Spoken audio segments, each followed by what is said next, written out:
제 유튜브를 하게 되면 진짜 하고 싶었던 게 논문 리뷰거든요. 논문 리뷰. 그래서 그 첫 번째 리뷰를 해볼 거예요. 그냥 재미로 논문을 읽는 모습을 보여드리고 싶어서 재미있게 읽을 수 있을 것 같은 논문을 얼마 전에 발견해서 갖고 왔습니다. 동요와 관련된 수많은 괴담, 도시전설이 그렇게 많은데 왜 사람들은 그것을 진위 여부도 파악하지 않은 채 이렇게 열광하고 아직까지 이렇게 수용이 되는가? 그 현상에 대한 원인을 파악하는 논문인 것 같아요. 여기서 말하는 동요는 현대 사회에서 일반적으로 떠오르는 그 동요의 이미지를 갖고 가시면 좋을 것 같습니다. 그래서 이 논문에서 본격적으로 다룰 무서운 동요에 대한 정의를 정해주는데 진위 여부가 파악이 안 되고 가사나 멜로디 자체가 진짜 무서운 것을 노리고 만든 게 아닌 거. 예를 들어서 나비야가 있어. 근데 그거는 그냥 나비가 날아다니는 노래잖아요. 근데 그 날아다니는 게 뭐 사실은 나비가 아니고 뭐 괴물이다. 약간 괴담적 해석이 들어가 있는 현대사회에 와서 그런 것들을 말하는 것 같습니다. 여기서 든 예시는 카고메, 하나이치몬메, 토오리안세, 삽장도 유튜브에서 좀 유행했었던 것 같아. 제 알고리즘이 그냥 그런 걸 수도 있어요. 저는 이런 괴담의 트렌드를 알고 있기 때문에. 그래서 제일 유명할 것 같은 카고메를 예시로 말씀을 드리면은 둥글게 해가지고 한 명 가둬놓고 이렇게 도는 게임이거든요. 그래서 그 모습이 약간 범죄자를 연상시킨다. 그리고 이 카고메를 자정에 들으면은 거울에서 뭔가 튀어나온다. 하나이치 몸매는 여기서 쓰인 바로는 어린 딸을 유곽으로 파는 은유가 담긴 노래라고 해석이 되고 있대요. 토리안세. 이거는 현대어가 아닌 것 같은데 일본어가. 대충 뭐 지나간다는 의미겠죠? 그 속에 숨은 뜻은 가난했던 부모가 입을 줄이려고 본인의 애를 이렇게 하는 뭐 그런 거라고 합니다. 사장은 사실 숨겨진 사절이 존재하고 그 사절에서 애는 결국 죽는다. 그럼 이런 식으로 동요가 무서운 이야기로서 전래되기 시작한 건 언제부터인가? 가사를 재해석하는 그런 것들은 1970년대에 기사나 뭐 잡지, 저널 이런 데서 나오기 시작했다고 해요. 그리고 1960년대쯤에도 이런 동화를 모티브로 한 호러 만화가 등장하기도 했고 여기서 주장하는 제일 본격적인 시기는 1990년대라고 하더라고요. 그림 형제 동화 있죠. 그 동화에 진짜 원본이 그대로 번역돼가지고 일본에 들어왔다고 합니다. 근데 아시다시피 그림 동화가 원본이 되게 그렇잖아요.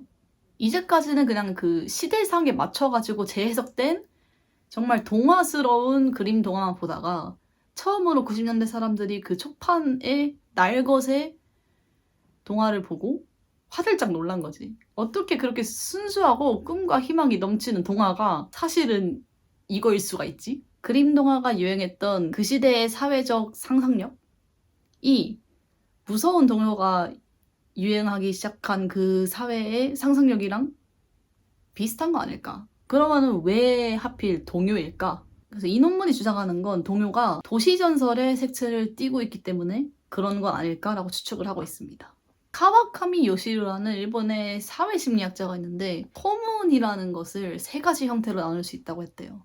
첫 번째가 가십, 두 번째가 유언비어, 세 번째가 도시전설. 가십은 뭐 그런 거죠. 옆집에 누구가 누구랑 사귄대. 그다음에 뜬소문, 유언비어 이런 거는 잘못된 정보가 진짜라고 믿는 거. 정말 과학적으로 증명되지 않았지만은 이렇게 암암리에 퍼지고 있는 그런 것들. 그 세 번째가 도시전설인데 정말 즐거움만을 목적으로 퍼지는 소문이라고 정의를 하고 있어요. 1번 가십, 2번 유언비어 같은 경우는 정보성을 띠고 있거든요. 어떤 사람 혹은 어떤 물건의 정보를 알기 위해 퍼지는 소문인데 세 번째 같은 경우는 정보는 상관없고 그냥 재밌으려고 퍼지는 소문이다. 근데 동요에서 이러한 도시전설의 특징을 엿볼 수 있다고 합니다. 재미있게 소비되기 좋은 요소를 동요가 많이 갖추고 있다는 거죠. 첫 번째로 지명도가 되게 높다는 거. 시대나 나이대를 불문하고 모든 사람들이 알고 있잖아요. 그래서 이야기의 화제거리를 던지기 좋다는 거죠. 그리고 동요가 갖고 있는 그 기본적인 포지티브한 이미지. 그 포지티브한 이미지와 반대되는 잔혹하고 끔찍한 그 썰에서 오는 갭. 이게 또 엄청난 흥미를 불러일으키는 요소가 된다. 도시전설로서 써먹기 좋다.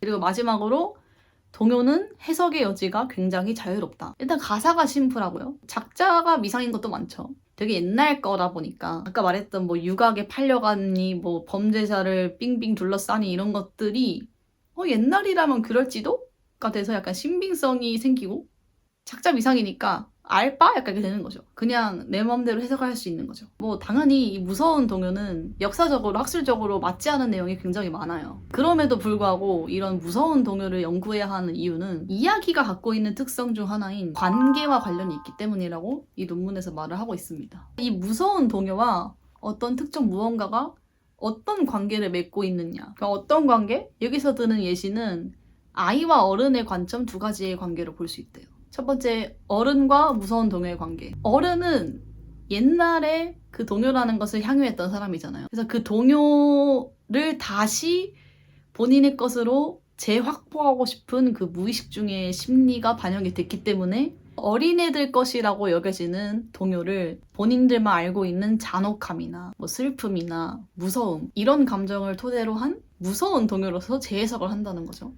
두 번째는 어린이와 무서운 동요의 관계인데 어린이 같은 경우는 이 동요가 결국은 어른들이 만든 거니까 그것에서 오는 일종의 저항심으로 반발심으로 동요를 조금 더 본인들과 닮아있는 본인들과 비슷한 형태로 만들기 위해서 무서운 동요라는 것을 착안을 한다. 그래서 결국 무서운 동요라는 게 이렇게 두 가지의 관계성을 갖고 사회에서 작용을 하고 있다 라는 게 이 논문에서 마지막으로 주장하는 이야기였고요. 총 정리를 하자면 언제부턴가 일본 사회에서 동요라는 것이 어떠한 무서운, 잔혹한, 끔찍한 이야기를 내포하고 있게 됐는데 그것은 어쩌면 1990년대 그림 동화가 유행했던 시기부터 그렇게 된 게 아닐까. 그리고 왜 하필 동요가 그렇게 됐을까? 그것은 동요가 도시전설로서 발현되기 너무 쉬운 그런 특징들을 많이 갖고 있기 때문이다. 그리고 이러한 무서운 동요를 연구하는 의의는 사회와 무서운 동요의 관계성을 파악함으로써 사회를 더욱 알 수 있기 때문이다. 사실 이거를 읽으면서 동요가 그렇게 무서운 이미지인가? 라고 조금 생각했어요. 한국에도 동요 도시전설이 존재하긴 하죠. 제일 유명한 건 섬지박이. 애가 방치돼서 뭐 서서히 영면하는 거다. 뭐 그런 이야기다. 라는 이야기죠. 꽃가신 노래도 애가 소풍을 가는 노래잖아요. 혼자서. 왜 혼자 가냐? 부모가 죽은 거 아니냐? 혹은 이 애는 저승을 가는 거 아니냐? 등등이 있는데 이런 노래 때문에 동요라는 거 자체가 무섭다라는 이미지는 없잖아요. 근데 이걸 다 읽고 나니까 약간 일본은 그게 있는 것 같긴 해. 카고메 카고메 같은 경우는 되게 유명했던 노래 많잖아요. 보컬로이드 노래 중에도 카고메 카고메가 있고 그 나찰과 송장도 하나이치 몸매가 모티브고요. 아 폭주 좀 모임? 그 토오련세가 은근히 많이 나와. 공포 매체 그림자 복도에서도 나오죠. 그 미친놈이 막 따라오면서 부르는 거. 그다음 착시나리도 그 미친놈이 따라오면서 부르는 거. 그 다음에 카오스에 대해서도 미친놈이 벨소리를 보내죠. 한국보다 동요 도시전설의 양이 많고 그 유구한 역사가 있다 보니까 이런 이미지가 구축된 게 아닌가 싶긴 하네요. 어른들이 어린이의 것을 무의식 중에 재보유하려고 한다는 그 이야기가 약간 맞는 것 같기도 하고 한국도 되게 그들의 문화에 되게 관심이 많잖아요. 어른들이. 말랑이 거래라든가 요즘에는 티니핑 그런 것들도 어쩌면은 어린 시절에 대한 욕망 분출일 수도 있어. 어린이들이 재해석한다는 것도 진짜 우리 어릴 때도 되게 동요 가사 이상하게 바꿔가지고 부르는 거 많았잖아요. 염소들이 들판에서 화투치고 논다느니 뭐 이런 일종의 저항감이 있었겠죠. 어린이라고 뭐 순수하고 뭐 그런 노래만 불러야 됩니까? 예? 약간 이런 저항감. 근데 그냥 과거의 동요들은 굳이 그런 도시전설이 없다고 해도 자체가 뭔가 무서워. 이것도 내가 도시전설을 알고 있기 때문에 그렇게 들리는 걸까요? 굳이 일본 것만이 아니더라도 한국도 꼭꼭 숨어라도 되게 무섭고 무화꽃이 피었습니다도 뭔가 무서운 것 같고 여우야 여우야도 뭔가 무서운 것 같고 그렇게 생각하면 한국도 약간 동요에 무서운 이미지가 있을 수도 있겠다. 물론 그 안에 담긴 도시전설은 없겠습니다만은 꼭꼭 숨어라 그냥 숨으라는 뜻. 여우야 여우야 그냥 모름.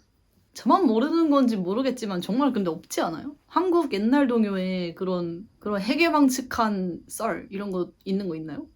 뭔가 만들 수 없을까? 꼭꼭 숨어라는 사실 어떤 사람이 강도가 집에 있었는데 강도가 3초 줄 테니 숨어라. 그리고 내가 못 찾으면 살려주겠다. 이렇게 해서 숨는 노래다. 뭐 이런 식으로 만들면은 누구나 만들 수 있죠.